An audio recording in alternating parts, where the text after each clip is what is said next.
जैसे जैसे लोकसभा चुनाव करीब आ रहे हैं, सभी पार्टियां अपना अपना जोर लगा रही है। अब नए नवेले इंडिया गठबंधन में तो चुनाव की कश्मकश के बीच कलह की खबरें ज्यादा आ रही हैं। जी हां, संजय राउत ने मीडिया के सामने कलह को उजागर भी कर दिया और कह दिया कि सभी पार्टी सीटों के लिए लड़ रही है। इतना ही नहीं, संजय राउत तो राहुल गांधी का नाम सुनते ही बिफर पड़े। राउत ने बातों बातों में इशारा दे दिया कि अगर उन्हें 23 सीटें नहीं मिली तो वो इंडिया गठबंधन को अलविदा कह देंगे। तो संजय राउत क्यों हुए इतने नाराज? क्या कांग्रेस के सामने शिवसेना यूबीटी की चल नहीं रही? राहुल करने वाले राउत को अचानक क्यों चुभने लगे राहुल गांधी? आपको बताते हैं सब। आप भी वीडियो को शेयर करें और अपनी राय कमेंट बॉक्स में जरूर दें।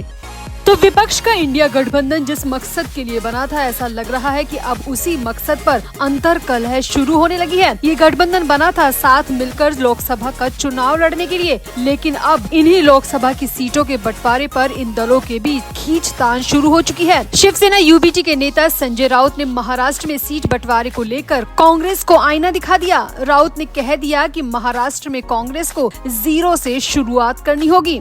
दरअसल उद्धव की शिवसेना महाराष्ट्र की 23 सीटों पर अड़ी है। संजय राउत ने कहा कि शिवसेना मतलब महाराष्ट्र की सबसे बड़ी पार्टी। उन्होंने कहा कि सीट बंटवारे को लेकर कांग्रेस के राष्ट्रीय नेताओं से हमारी बातचीत चल रही है, मल्लिकार्जुन खड़गे से हमारी बातचीत हो रही है। ऐसे में संजय निरुपम क्या बोलता है उससे कोई फर्क नहीं पड़ता। हम 23 सीटों पर लड़ेंगे, यही हम कह रहे हैं। इसके अलावा दादरा नागर हवेली सीट पर भी हम लड़ेंगे और हम 23 में से एक भी सीट कम नहीं करेंगे। शिवसेना यूबीटी सांसद संजय राउत ने कहा कि महाराष्ट्र में कांग्रेस को 0 से शुरुआत करनी होगी। आप कहते हो कि शिवसेना टूट गई है, ये कहने वाले आप कौन होते हो? कांग्रेस तो टूटी नहीं थी, फिर राजस्थान और अन्य राज्यों में क्यों हार गई? हमारी वजह से आप पुणे उपचुनाव की सीट भी जीते हो और हमारी पार्टी को टूटा हुआ कहते हो। आपको तो महाराष्ट्र में अभी 0 से शुरुआत करनी है और हम 23 सीटों के साथ आगे बढ़ेंगे। इस दौरान संजय राउत ने ममता बनर्जी को लेकर कहा कि वो पश्चिमी बंगाल में सबसे बड़ा नेतृत्व है, इसीलिए इंडिया गठबंधन का बंगाल का नेतृत्व उनके साथ बात करना होगा। महाराष्ट्र में शिवसेना बड़ी पार्टी है, पार्टी टूटने का कोई मतलब नहीं है। पार्टी जमीन पर होनी चाहिए, कार्यकर्ता जमीन पर होने चाहिए और हमारी पार्टी जमीन पर है और हम महाराष्ट्र की सबसे बड़ी पार्टी हैं। जब राउत से ये पूछा गया कि कर्नाटक के सीएम ने कहा है कि राहुल गांधी को प्रधानमंत्री बनना चाहिए, तो इस पर संजय राउत ने कहा कि कर्नाटक के सीएम ने इच्छा व्यक्त की है तो मैं इसका जवाब कैसे दे सकता हूँ? प्रधानमंत्री का पद बहुत बड़ा होता है। कर्नाटक के सीएम ये चाहते होंगे, लेकिन कोई जरूरी नहीं कि मैं भी उनकी चाहत में हामिल आऊं। मैं तो दिल से चाहता हूं कि उद्धव ठाकरे देश के प्रधानमंत्री बने।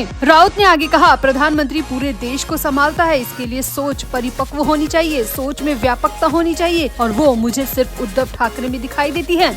अब भले ही राउत ने राहुल का पीएम बनने पर ऐतराज नहीं जताया, लेकिन साफ साफ कहते दिखे कि प्रधानमंत्री पद के लिए परिपक्व सोच वाला व्यक्ति होना चाहिए। यानी राउत की नजर में राहुल अभी परिपक्व नहीं है। वैसे आपको क्या लगता है, क्या ये इंडिया गठबंधन जिस मकसद के लिए बना था वो पूरा कर पाएगा या फिर ये पार्टियां सीटों के बंटवारे को लेकर आपस में लड़ती रह जाएंगी? आप भी अपनी राय कमेंट बॉक्स में जरूर दें और वीडियो को भी शेयर करें।